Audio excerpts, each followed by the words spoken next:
The day my husband handed me a check for $240,000 and told me to disappear quietly. I was still wearing the hospital bracelet from the night, before my right wrist was wrapped in gauze. 3 fingers on my left hand had been reset by an ER doctor who kept asking me, gently, carefully, if I needed him to call someone. I kept saying no. I kept saying I was fine. I don't know why. Old habit maybe. Or maybe I just hadn't caught up with myself yet. Hadn't fully understood what had happened. What my husband had ordered his business partner to do to me in the parking garage of our own building, while he watched from 10 feet away and didn't say a single word. I remember the sound more than anything, the crack of my wrist hitting the concrete pillar. The way everything went very quiet after that, like the world had swallowed its own breath. His name was Beckett Harlow. We had been married for 6 years. He was 41 years old, ran a commercial real estate development firm out of a glass tower in downtown Chicago, and he had a way of looking at you. This very still, very level look that used to make me feel like the most important person in any room. I had loved that look once. I had built a whole marriage around trying to deserve it. The woman he had been sleeping with for the past 14 months was his new head of acquisitions. Her name was Tiffany Mott. She was 28, wore her hair in a high ponytail, and had a habit of touching my husband's arm whenever she talked to him, even at dinner parties where I was sitting right there. I used to tell myself it meant nothing. I got very good at telling myself things meant nothing. The night everything fell apart, I had driven to his office because he hadn't come home and wasn't answering his phone. This was not unusual. What was unusual was that the building's front desk told me he'd left at 6. It was past 10. I drove to the parking garage out of some instinct I still can't name. Some part of me that already knew, and had already decided it was time to stop pretending. I found them together in the private lot on the 3rd level. I won't describe what I saw. I'll just say that I saw enough. I turned to leave. That's all I did. I turned to leave and I heard Beckett say, very quietly, to the man standing nearby, his business partner, a man I had cooked dinner for, a man my children had called Uncle Ray, make sure she doesn't make a scene. What happened next took less than 90 seconds. I spent 11 hours in the emergency room. The doctor who reset my fingers was named Dr. Okonkwo, and she had warm hands and asked me 4 times if I wanted her to call the police. Each time I said no. Beckett had texted me once, around midnight, "You shouldn't have come there. We need to talk." I didn't respond. The next morning, a car arrived at my sister's house, where I had gone after the hospital. A man in a gray suit knocked on the door and handed my sister an envelope addressed to me. Inside was a cashier's check for $240,000 and a single typed note on Harlow Development letterhead. "This is more than fair for what happened. A divorce attorney will contact you next week. Please do not discuss the events of last night with anyone." My sister stood in her kitchen doorway and read it twice. Then she looked at me. "Audrey," she said, "tell me what happened." So I told her what Beckett did not know, what almost no one in Chicago knew, because I had spent the better part of a decade making sure of it, was who I actually was. My name is Calloway H. Harlow. I was Audrey Calloway, aunt granddaughter of Hugh Calloway, who had founded Calloway Freight and Logistics in 1962 out of a single warehouse in Pittsburgh. By the time my grandfather died, Calloway Freight moved 40% of all refrigerated cargo on the eastern seaboard. My father had grown it further. My uncle had taken it national. And when my father passed 8 years ago, the controlling interest in Calloway Freight and Logistics, valued at approximately $2.3 billion at last quarter's assessment, passed, in its entirety, to me. I had not told Beckett this when we married. That sounds strange, I know. But let me explain. When I met Beckett, I had spent 3 years watching men fall in love with my last name. Every relationship I'd had since turning 25 had carried this particular weight. The way eyes changed when someone figured it out. The way conversations shifted. The way I could never be sure if I was wanted or if I was an asset someone was trying to acquire. I was 31 when I met Beckett at a gallery opening on Michigan Avenue. He didn't know who I was. He just thought I was funny and a little too opinionated about the wine selection, and he asked for my number in a way that made me laugh. I kept my inheritance separate, kept my business role quiet. The board knew. My attorneys knew. My sister knew. Beckett knew I came from money in some vague sense but thought my family's business had been sold off when my father died. I let him think that. I told myself I was protecting myself. I told myself I'd tell him eventually, when I was sure. 6 years later, I was sure of something, just not what I'd hoped to be sure of. My sister's name is Ramona. She is 4 years older than me, does not suffer fools, and had never particularly liked Beckett. She sat across from me at her kitchen table with both hands wrapped around a coffee mug and listened to everything I said without interrupting once. When I finished, she was quiet for a long moment. "Okay," she said. "What do you want to do?" I want to think, I said. Audrey, he had someone hurt you. I know. You have 3 broken fingers and a fractured wrist. I know. Ramona.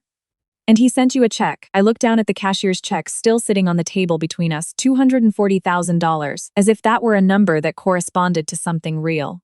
As if my husband had sat down with his attorney, and they had assigned a dollar value to what had been done to me and had arrived, collectively, at $240,000 and thought, yes, that seems right. I picked up the check.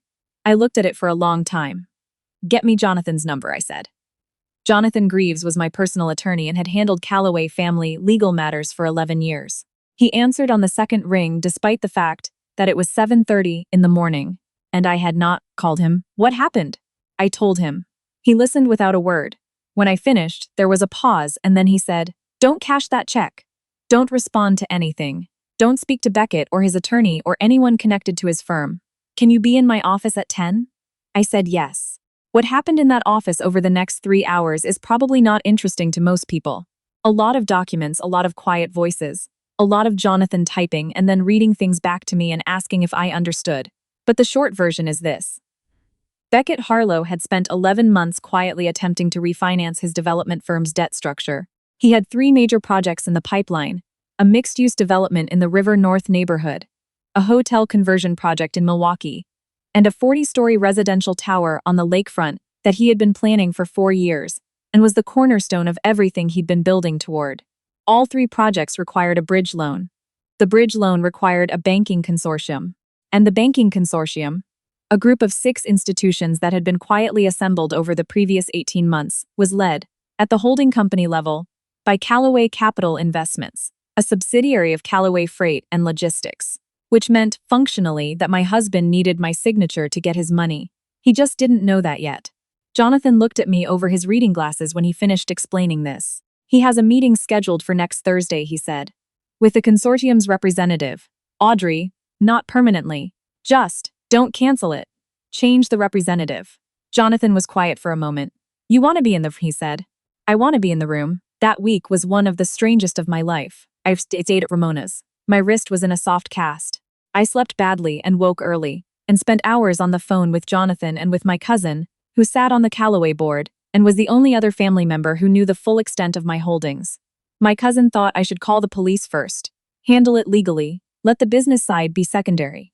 He wasn't wrong, but I knew that if I went to the police, Beckett's attorneys would move immediately to shield his assets, and whatever leverage I had would get complicated.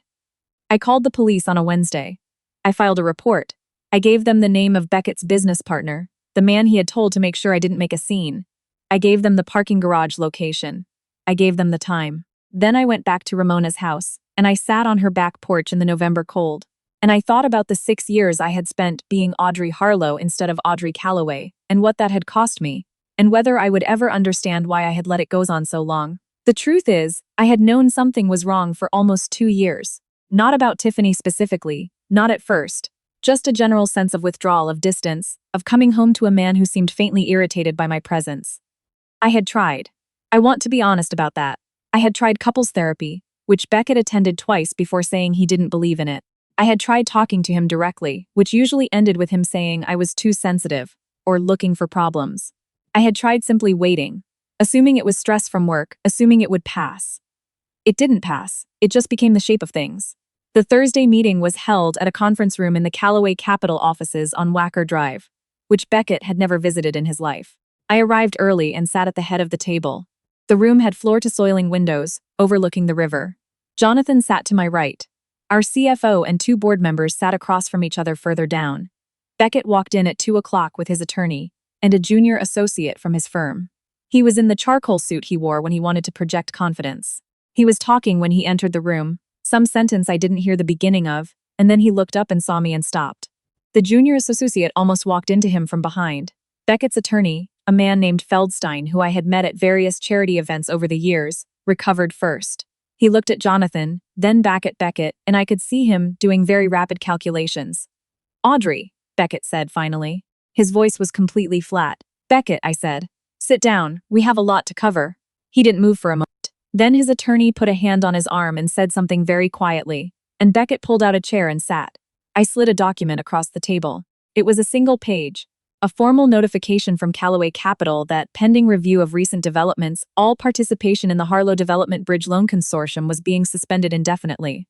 Beckett stared at it. "You're kidding me," he said. "I'm not. You don't. This isn't." He looked at Jonathan. "Is this real?" "It's real," Jonathan said. "You can't do this." He looked at me now and I recognized the expression, the one that meant he was deciding how to manage me. "Audrey, this is business, whatever is happening between us personally. You had someone break 3 of my fingers," I said. My voice was very calm. I had practiced being calm and fracture my wrist. "And then you sent me a check for $240,000 and a note telling me not to talk about it." Silence. "This is business," I said, which is coincidentally something I understand quite well. Beckett's face was doing something complicated. I watched him look at the Callaway Capital letterhead on the document, then at the CFO, then back at me. "How long?" he said slowly. "How long have you?" "Since before we met," I said. "My grandfather started the company. My father ran it. I inherited controlling interest 8 years ago. I've been on the board since I was 27. The junior associate from his firm had the good sense to be staring very carefully at the table. Beckett's attorney leaned over and said something in his ear. I imagine it was something like, "Don't say anything." Beckett pulled back and looked at me with an expression I had never seen on him before. It wasn't anger, exactly. It was something closer to the look of a man who is recalculating everything from the beginning and not liking the numbers. "The River North project," he said. "On hold. The Milwaukee conversion. Also on hold. The Lakefront Tower." He said it carefully. "The way you say the name of something you're afraid might already be gone. Audrey, that project is 4 years of my life." "I know," I said. "I've lived with you for 6 of them." Another silence. "What do you want?" he said. "Right now? Right now I want you to understand that the check you sent me this week was insufficient by a substantial margin, and that my attorneys will be in contact regarding both the divorce proceedings and a civil suit, naming you and Raymond Costello for what occurred on November 3rd. I also want you to know that I have filed a police report." Feldstein's head came up sharply. "Additionally," I continued, "the consortium will remain suspended until the civil matter is resolved. That's not a negotiating position. That's just where things stand." Beckett's jaw was working like he was trying to find words that kept disappearing. "You're going to kill my company," he said. "No," I said. "You did that the night you told Ray to make sure I didn't make a scene. I want to tell you that I felt triumphant walking out of that conference room. I want to say there was some clean, satisfying sense of the world clicking into its correct shape. There wasn't, not exactly. I felt tired. I felt the dull throb in my wrist that the painkillers were starting to wear off against. I felt, underneath everything, a grief that I still haven't entirely named. Not for Beckett specifically, but for the years, for the version of myself that had thought loving someone carefully enough would protect you from being someone they'd hurt. It doesn't work that way. I know that now. What happened after was what you'd expect, and also things you wouldn't. The civil suit took 18 months. Raymond Costello settled quickly, without going to trial, for an amount his attorney insisted not be made public. He also lost his liquor license, which had nothing to do with me but which Ramona found extremely satisfying. Beckett fought longer. His attorneys were expensive and creative, but the criminal assault charge, the video footage Jonathan's team had obtained from the parking garage, and the suspension of the Bridge Loan Consortium meant that his leverage evaporated in increments until there was none left. The Lakefront Tower project ultimately collapsed. Several investors pulled out once the loan situation became public. I did not cause that directly. I simply did not prevent it. Tiffany Mott left Harlow Development 4 months after the conference room meeting, under circumstances his former employees described to the Tribune reporter, who later covered the story as abrupt. She had, it turned out, been expensing personal trips and charging certain client entertainment costs to the firm in ways that didn't survive scrutiny. I found out about this afterward. I want to be clear that I had nothing to do with uncovering it. Some things just come apart when you stop holding them together. The divorce was finalized on a Tuesday in March, in a courthouse downtown, on a day that was gray and very cold with the kind of wind that comes off Lake Michigan and gets inside your coat no matter how well you've buttoned it. I wore a black wool dress. My attorney stood next to me. Ramona sat in the gallery, second row, wearing the expression she gets when she is being careful not to look too satisfied. Afterward we went to a restaurant on the river and ordered the good wine, and Ramona said, "To Audrey Callaway," and I said, "It was always Callaway," and we drank. I moved back to my own apartment. Not the one I'd shared with Beckett, but one I'd kept separately, a quiet place in Lincoln Park that I'd bought before we married and sublet during the years we lived together. I put my things back in it slowly, over a few weeks, until it felt like mine again. I am telling you this because I want you to understand something about what happened to me, and maybe something about what happens to a lot of women who make themselves smaller to fit inside a life they thought they were choosing. I was not a victim. I mean, I was, technically. What was done to me was a crime and it was treated as one. But I don't think of myself that way. I think of myself as someone who waited too long to stop pretending and who finally stopped. My grandfather used to say, "Or you can give them what they deserve." He meant it as a business principle. I've decided it applies to most things. The last I heard, Beckett was doing smaller projects. Somewhere in the suburbs. I don't keep track. I have my name back. I have my wrist, which healed mostly correctly with only a faint ache when the weather changes. I have Ramona and Jonathan, and a company my grandfather built from one warehouse in Pittsburgh that now moves freight across 43 states. And I have this, the memory of sitting at the head of a conference table with my hands folded in front of me and watching the man who had tried to pay me to disappear quietly understand, for the first time, exactly who I was. That part, I will admit, felt pretty good.